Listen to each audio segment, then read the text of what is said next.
Maulana Ashraf Dockrat joins us on the line. Maulana, assalamu alaikum wa rahmatullahi wa barakatuh. Wa alaikum assalam wa rahmatullahi wa barakatuh. Jazakumullah khairan, Maulana, for joining us on the program this morning. The book that we look at, of course, is Hamas Unwritten Chapters by Azzam Tamimi. Now, Maulana, since the Al-Aqsa flood, which took place, the attack on Israel by Hamas on the 7th of October 2023, Hamas has gripped the attention of the world. It is therefore important that we know something more about Hamas, and this book seems to answer those questions, or the question of who is Hamas. Yes, Maulana. Hamas as an organization, I think, captured the attention of the international community in 2006, although the organization was formed much earlier in 1987. But when it took an overwhelming electoral victory in 2006, it overturned many assumptions regionally and globally. And the organization has been branded as a terrorist organization by Israel, obviously, and the West. But it is the largest Palestinian military Islamist organization. And formed 15 years ago, at the beginning of the first Intifada, its short-term objective is to drive Israeli forces from the West Bank and Gaza. And it aims to achieve this through attacks on Israeli troops and settlers in the occupied territories. It has also a long-term aim of establishing an Islamic state on all of historic Palestine. In the post-Oslo world, Hamas gained power and influence as Israel steadily destroyed the power structures of the more secular organizations led by Yasser Arafat, the PLO, and the Palestinian Authority. Hamas is very much a grassroots organization that commands wide respect among Palestinians because of its incorruptibility. Hamas is essentially divided into two main sections. One is responsible for a number of humanitarian activities, establishing schools, hospitals, masajid, awqaf, religious institutions, and the other for military action and the attacks carried out by its armed guards and its armed wing, the Izzuddin al-Qassam Brigade. So this book charts the origins of Hamas among the Ikhwan al-Muslimin, also details the influence of its exiled leadership in Syria and elsewhere, and sets out some of its internal structures and looks at its political objectives. And Mark, could you tell us more about the author of this book, Azzam Tamimi? Yes, Azzam Tamimi, the author of this book, is a very outspoken, a champion for the cause of Palestine. He's currently visiting our country. He was born in 1955 in Hebron, in the West Bank. Currently, he's based in Britain. He's an academic, a political activist. He himself is affiliated with the Ikhwan, and he is a freelance presenter at Al-Hiwar TV channel. He also established the Institute of Islamic Political Thought, and was the head of the institute until 2008. Azzam Tamimi has written several books on the Middle East and Islamic politics, including a well-received book, Power Sharing in Islam, or Power Sharing Islam, and his other book, Islam and Secularism in the Middle East. And he's written a book on Rashid Ghannouchi, which actually comes from his PhD on Rashid Ghannouchi, titled Democrat Within Islamism and Hamas, A History from Within. He has, that book is titled Rashid Ghannouchi, A Democrat Within Islamism. And then he's got this book, Hamas Unwritten Chapters. Sorry, Mawlana. So Azzam Tamimi is a well-known author, academic, and also a person who appears on television, is interviewed very often as an expert really on Hamas and on politics in Palestine. Now, the author has sent us a clip with a short comment on his book. Let's take a listen to this before we discuss the book in further detail. In 2003, a publisher in London who published a book, an earlier book for me, which is entitled Islam and Secularism in the Middle East, contacted me and said, "I want to see you." Went down to his office in Russell Square in London near the British Museum, and he said he feels that Hamas will very soon become an important name and a major player. So we need a book on Hamas. I had good contacts with the leaders of Hamas. Some of them were my classmates when we were youngsters, and the friendship continued. And as a result, the publisher believed that because of my access, I could produce something which is quite original. And indeed, I benefited from 2 grants from Japan as a visiting scholar, first at Kyoto University and then at Nagoya University, where I wrote a book about Hamas written in Japan. And the idea of the book, because you see, this book comes after a former American official produced a book accusing Hamas of all sorts of things. So the idea of this book is to tell people what Hamas is from a Palestinian point of view. But what I did is applied to myself the same standards that were applied to me when I did my PhD. So I researched the book quite well. It's well referenced, whether it is quotations or other sources. And alhamdulillah, I believe I managed to produce a piece of work for people who are truly interested in knowing where Hamas came from, what is its origin, what does it stand for, in what way is it different from other factions like Fatah, for instance, where does it stand on various issues. And then I had chapters for its ideology, and a whole chapter criticizing the Hamas charter, because I was always unhappy with it, and I thought it was badly written, full of contradictions, relied on conspiracy theory. I hope that those who read my book will find it useful in understanding the point of view of Hamas when it comes to the conflict going on in Palestine. So, Mal, like he mentions there, the idea behind the book was to show to the world, or to show people what Hamas is for the Palestinian people. So, Mal, perhaps you could take us through some of the themes that he covers in the book, and also how the book is arranged.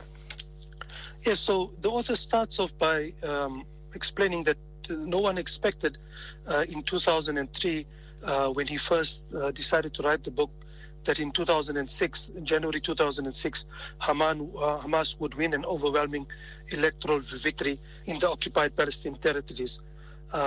Branded as a terrorist organization by the US and the European Union, this led to suspension of direct aid to the Palestinian government and forced the West to reconsider the success of imposing democracy in the Middle East. International attention then turned towards the organization, its aims and objectives. And the author, like he said in the clip, mentions that there were very few real credible books on this topic, and therefore he decided to write this book.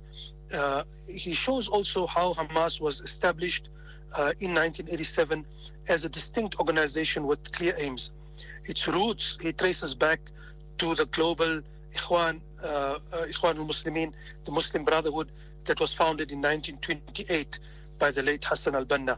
The Muslim Brotherhood itself was a reformist movement which became very popular during the 1930s and 1940s, and the movement expanded rapidly from Egypt across the Middle East, and by 1945 it had 500,000 active members in Egypt alone. In Palestine, a few offices of the network were opened in Gaza, while the central office was established in Jerusalem. However, the creation of Israel in 1948 led to the split of the Palestinian Brotherhood into two organizations, one in Gaza and the other in the West Bank. And they also mentions in the introduction that this book begins from the point in 1967 when the Israeli occupation of the remaining third of Palestine created an opportunity for the Ikhwan, for the Brotherhood, to revive and reunite. So then in chapter 1, which is titled The Beginnings, the author begins by explaining the 2 decades between 1967 and 1987 prior to Hamas's formation. In the first decade, the Brotherhood was busy reorganizing itself, while in the second decade, it saw the creation of many institutions to provide the Palestinians with social, medical, and educational services. These services provided the fabric of what the movement was providing to the Palestinians, and during this time, the Brotherhood also began to plan a resistance strategy. We know that the first Intifada took place on the 8th of December in 1987, and this followed the deaths of 3 Palestinian workers and the injury of 7 by an Israeli military tractor which plowed head-on into 2 vans carrying the workers. The Israelis termed this as a traffic accident, but the Palestinians saw this as an act of deliberate murder. So as a result of this, on the 9th of December, the senior leaders of the Brotherhood in Gaza held a meeting, and by the 14th of December, the decision was taken to transform the Ikhwan organization in Palestine into an Islamic resistance movement that was known as Harkat al-Muqawama al-Islamiyya, and the acronym Hamas, we derive from that, the Islamic resistance movement, really. This was the point at which they began then active military activity with retaliatory attacks against Israeli military targets. Israel's response was to crack down on Hamas leaders and members. Most of them were deported, and it is during this time that the military wing of Hamas, the Izzuddin al-Qassam Brigade, came into existence. In chapter 4, which is titled Into Jordan, the author tells us how the Hamas leadership transferred to Jordan, and this happened in 1990 following the invasion of Kuwait by Saddam Hussein. Chapters 4 to 7 really explain the deteriorating relationships between the Hamas political bureau and the Jordanian monarch and the Jordanian Brotherhood until eventually they were forced to move to Damascus in 1999. During this 9-year period, many interesting developments took place, and in 1993, the Oslo agreements between the PLO and Israel forced the Jordanian Authority to reconsider the use of their soil by Hamas, who openly rejected the peace agreements. The botched Israeli assassination attempt on the life of Khalid Mishal, the senior leader of Hamas, is taken up by the author in chapter 5, titled The Mishal Affair. And this gave Hamas international coverage, and at the same time was served to undermine the Israeli Secret Service. The Israelis agreed then after that to release the founder of Hamas, Sheikh Ahmed Yassin, who was able to then tour several countries, gaining support from the movement. In 1996, the military wing of Hamas faced a big blow when its military commander Yahya Ayyash was killed, and then Hamas retaliated with a wave of bombings that killed more than 60 Israelis. In chapter 6, titled Out of Jordan, the deteriorating relationship between Jordan and Hamas is outlined, where the offices there were closed and the Hamas leaders deported. Chapters 7 and 8 are important chapters because they explain the ideology of Hamas. These chapters are titled The Liberation Ideology of Hamas and Jihad and Martyrdom. Hamas has resisted international pressure to recognize Israel's right to exist, since this contradicts the founding principles of the organization. Article 11 of the Hamas Charter incorporates the Islamic principle of waqf, where no Palestinian or Muslim land can be given away by any organization or any government. And we know this is not a principle exclusive to Hamas, but scholars generally uphold this principle. But the author emphasizes the fact that this doctrine does not deny Jewish people the right to reside in Muslim lands as they did for centuries when persecution was rife in Europe. And at the same time, it doesn't prevent Hamas from negotiating a truce. The author spends time discussing this idea of a hudna, or a temporary ceasefire agreement. The author also highlights the importance of distinguishing between Zionism and Judaism. Hamas is generally criticized for employing martyrdom operations as a weapon against Israeli occupation. And the author then explains in these chapters the history of martyrdom operations, questions related to jihad, and he explains that two issues are normally intermingled and confused. Whether the act of martyrdom is contemptible suicide or sacrifice in the path of Allah, and secondly, the issue of which target is legitimate. So he discusses this at length, quoting from various scholars. Chapter 9 sheds lights on Hamas's relationships with its rival Fatah, and how Fatah strive to either ignore or to liquidate Hamas. Well, what is clear from the discussion is that the current intra-Palestinian conflicts are rooted in a long history of confrontations between the two groups. He looks at the intra-rivalry between President Yasser Arafat and Prime Minister Mahmoud Abbas, and also the assassination of Sheikh Ahmed Yassin, and then the further, which was followed then by the assassination of his successor, Dr. Abdulaziz Rantisi, in 2004 also. The impact that had for Hamas is discussed, and he speaks about the fact that the death of Yasser Arafat did not have that same impact for Fatah as the previous assassinations had for Hamas. The final chapter looks at the run-up to the legislative elections of 2006. Also, it discusses the corruption that was prevalent in Fatah, and the book finally concludes with 6 appendices that have very important original documents and memorandum of Hamas, and some articles by the senior members of Hamas that were published in the Western media. Some of these are translated for the first time into English for the benefit of the English reader, and these are contained here in 6 appendices, and this is where the book concludes, Maulana. Ma, who would find this book interesting? Where is the book available in South Africa?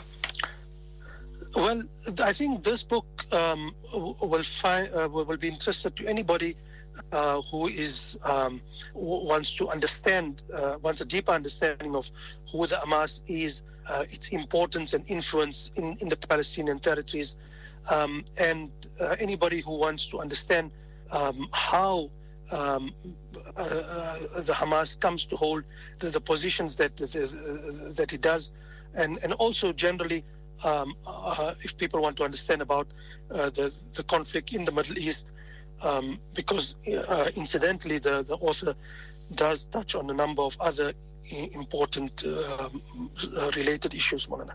The book is available from the Palestinian Information Network. The pen, we know that is somebody well known to Radio Islam, Maulana Ibrahim Musa. He is currently, in fact, hosting the author Azzam Tamimi. They are on a tour in South Africa. They had a number of engagements in Gauteng Gauteng, and now they're in Cape Town, I think, where they also have public lectures there. We should try to attend these. And Maulana Ibrahim Musa can be contacted for copies of this book, Hamas Unwritten Chapters, and his number is 082-6786-377. That's 082-6786-377, or on his WhatsApp line 062-3012-960. That's 062-3012-960. Maulana Ibrahim Musa, who heads up the Palestinian Information Network. Maulana. Maulana, Jazakumullah khairan for joining us on the program this morning. Always a pleasure having Maulana on the program, and inshallah we will speak to Maulana next week. Inshallah, Maulana. Assalamu alaikum wa rahmatullahi wa barakatuh. Wa alaikum assalam wa rahmatullahi wa barakatuh.